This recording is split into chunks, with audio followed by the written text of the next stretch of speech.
saya tegaskan kembali bahwa hal-hal di luar itu yang bersifat seremoni, upacara, merayakan ulang tahun ini, ulang tahun itu, hari ini, hari itu, kita tidak anggarkan.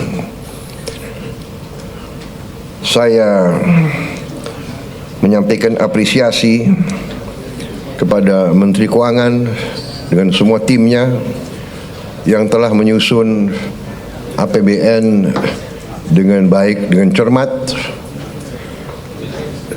kerja keras, karena saya terus-menerus monitor, saya terus-menerus menuntut penghematan, efisiensi. Saya menuntut keberanian memotong hal-hal yang tidak esensial.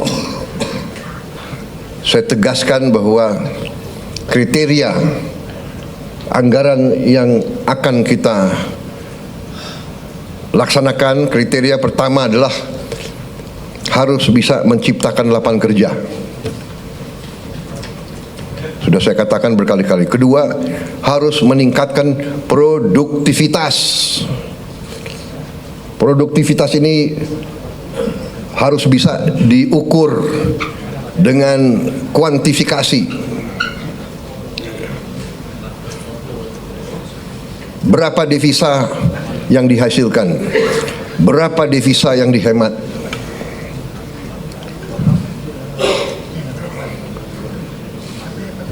Kemudian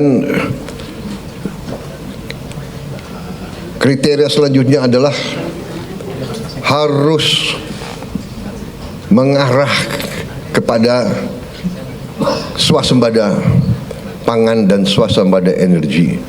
Kita harus mampu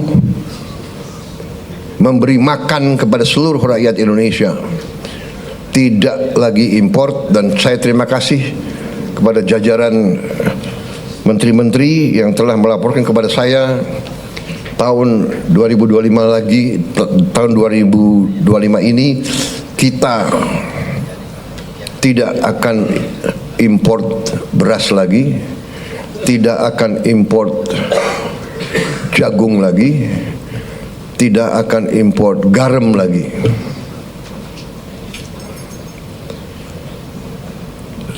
Artinya target yang saya berikan kepada kabinet bahwa Indonesia kita harus swasembada pangan dalam waktu 4 tahun.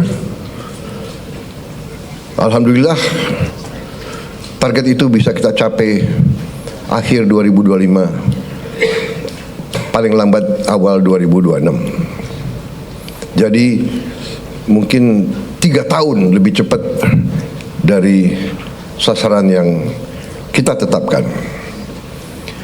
Artinya bahwa dengan niat baik, dengan kerja keras, ya, dengan orientasi kepada negara dan bangsa, kebijakan yang masuk akal akan membuahkan hasil yang cepat. Ini harus kita yakini. Kemudian kriteria selanjutnya adalah harus bisa memberi terobosan teknologi. Dari prioritas kita itu, satu tadi bahwa harus menciptakan lapangan kerja, tingkatkan produktivitas, swasembada pangan, swasembada energi. Dengan swasembada pangan dan swasembada energi kita aman. Kita tidak boleh bergantung kepada sumber di luar negeri. Sudah berkali-kali saya tekankan itu. Dalam krisis dunia tidak ada negara yang akan mengizinkan pangan keluar dari negaranya. Ini sudah hukum sejarah. Dan kriteria selanjutnya harus bisa menghasilkan terobosan teknologi. Berarti pengeluaran investasi untuk sumber daya manusia, untuk pendidikan, untuk sains dan teknologi, ini termasuk sesuatu yang vital dan sesuatu yang harus kita jalankan. Jadi saudara-saudara, saya tegaskan kembali bahwa hal-hal di luar itu yang bersifat seremoni, upacara, merayakan ulang tahun ini, ulang tahun itu, hari ini, hari itu, kita tidak anggarkan. Perayaan sejarah, perayaan ulang tahun laksanakan secara sederhana di kantor, di ruangan. Kalau perlu yang hadir hanya 15 orang, sisanya divikonkan.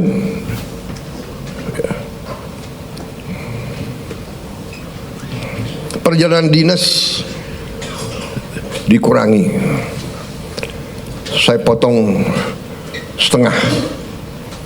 Dengan setengah kita bisa menghemat 20 triliun lebih. Kalau kita hitung 20 triliun, berapa puluh ribu sekolah, gedung sekolah bisa kita perbaiki.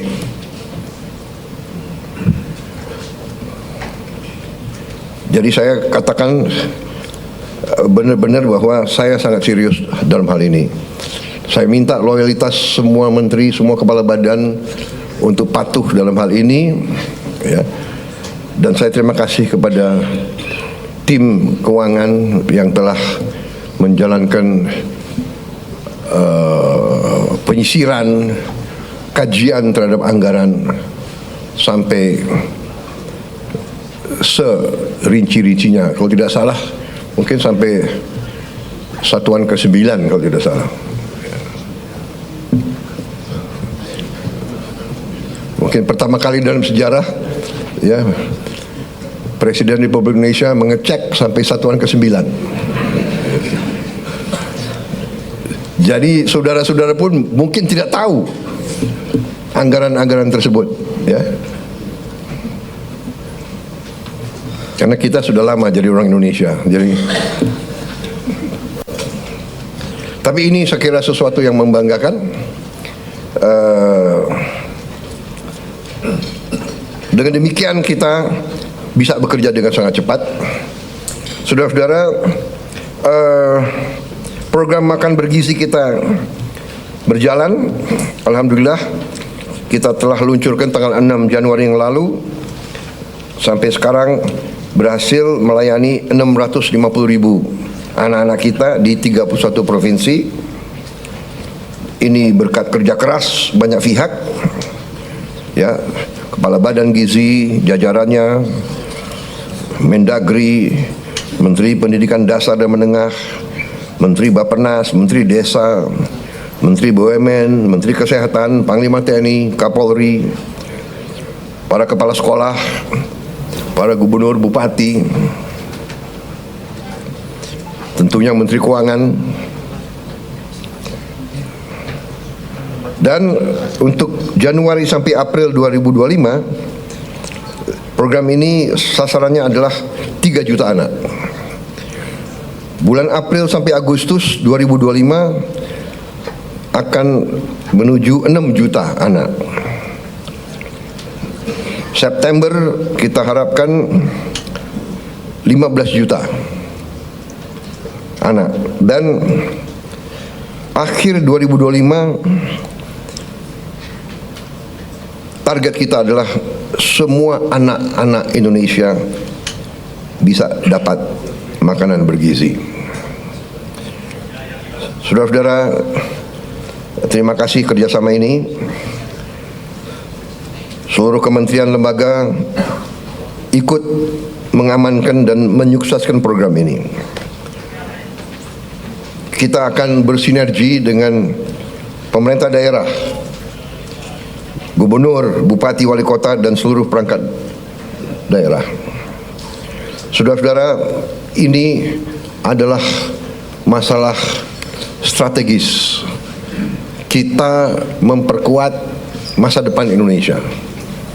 Anak-anak Indonesia harus kuat, harus cerdas, harus semangat, harus sekolah dengan baik.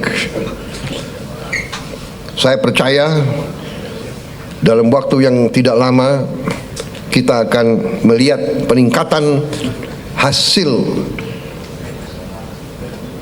kemampuan akademis anak-anak kita. Saya juga bertekad untuk melakukan langkah-langkah intervensi kepada semua sekolah di Indonesia. Sekolah dasar, sekolah menengah, SMP, SMA, semua sekolah yang dibina oleh pesantren dengan teknologi. Kita akan masuk ke semua sekolah dengan teknologi. Kita ingin mempercepat penyampaian pelajaran untuk semua sekolah kita. Saudara-saudara, saya juga berterima kasih kepada Menko Perekonomian dan tim ekonomi yang telah menggagas, menyusun konsep-konsep yang diwujudkan dalam produk-produk, dalam kebijakan-kebijakan yang pro rakyat, penghapusan hutang kepada petani dan nelayan yang mengalami kesulitan membayar sekian belas tahun, kemudian juga berbagai bantuan langsung, berbagai bantuan mengurangi kewajiban-kewajiban terutama rakyat yang di golongan yang paling bawah dan paling lemah. Saya kira nanti mungkin Menko Perekonomian dengan Menteri Keuangan bisa juga jelaskan ke masyarakat berapa kebijakan-kebijakan yang telah kita lakukan. Kita juga dalam waktu dekat kita juga akan mewajibkan semua perusahaan yang menerima kredit dari bank pemerintah harus menempatkan hasil penjualan ekspornya di bank di Indonesia. Saya kira ini hanya wajar, ini masuk akal. Mereka berusaha dengan dana yang bersumber dari rakyat Indonesia. Setelah mereka berusaha dan mereka lakukan penjualan, hasil penjualannya wajar kalau ditaruh di bank di Indonesia. Ini saya kira segera akan keluar dan akan berlaku kurang lebih 1 bulan yang akan datang, ya. Jadi ini adalah sesuatu yang logis, yang masuk akal. Kemudian saya juga sudah memberi keputusan kepada unsur penegak hukum, Jaksa Agung, BPKP, Kapolri, dan Panglima TNI untuk menegakkan hukum dan aturan khususnya bagi perusahaan-perusahaan yang melanggar ketentuan-ketentuan pertanahan dan hutan. Ketentuan-ketentuan kita harus dipatuhi. Tidak ada yang memiliki perlakuan khusus. Ya. Bagi mereka yang sudah diberi kesempatan berkali-kali untuk menyelesaikan kewajiban-kewajibannya dan tidak melakukan, ya pemerintah akan melaksanakan kewajibannya, mencabut izin dan menguasai kembali lahan-lahan tersebut. Apalagi lahan-lahan itu adalah hutan lindung dan sebagainya. Jadi ini juga langkah yang akan kita laksanakan. Saudara-saudara sekalian, saya juga sangat berterima kasih kepada banyak jajaran. Baru hari Senin kemarin saya mendapat kehormatan meresmikan 37 proyek strategis ketenaga listrikan nasional, mencakup 26 pembangkit listrik dengan kapasitas total 3,2 gigawatt serta 11 jaringan transmisi dan gardu induk di 18 provinsi. Sebagian besar dari pembangkit listrik ini adalah energi bersih, energi terbarukan. Saya kira kalau dicek nanti, ini mungkin peresmian terbesar dalam satu hari. Ini menunjukkan daya kemampuan kita, ya. We can do it. Dan ini saya harus sampaikan bahwa ini hasil kerja keras pemerintah sebelum pemerintah kita.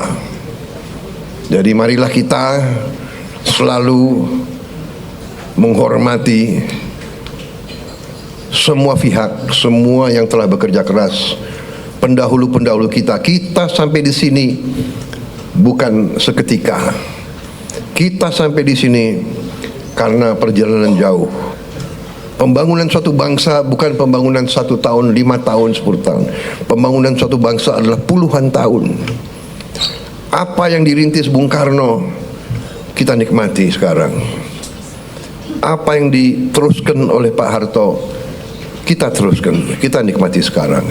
Demikian presiden demi presiden, Pak Habibie, Gus Dur, Ibu Mega, Pak Jokowi, ini terus. Jadi contohnya saya baru 3 bulan menjabat, saya sudah resmikan proyek yang dilaksanakan mulai 2015, bayangkan. Jadi inilah yang saya minta menjadi alur bernegara kita. Kita ini melanjutkan suatu long march, perjalanan jauh, estafet demi estafet kita terima. Baru nanti kita akan mencapai cita-cita kita. Saya sangat optimis bahwa kita akan sampai ke situ. Saudara-saudara, sementara itu yang saya sampaikan, teman-teman media saya kira cukup banyak bahan, ya. Sekarang akan saya sampaikan hal-hal yang belum perlu Anda dengar. Kan begitu kan? Saya kira media ini masih muda-muda, ya. Jadi ada hal-hal yang kalau orang tua bicara yang muda-muda yang muda-muda, anak-anak biasanya tunggu di luar. Kan begitu kan? Ya. Terima kasih sementara. Ya.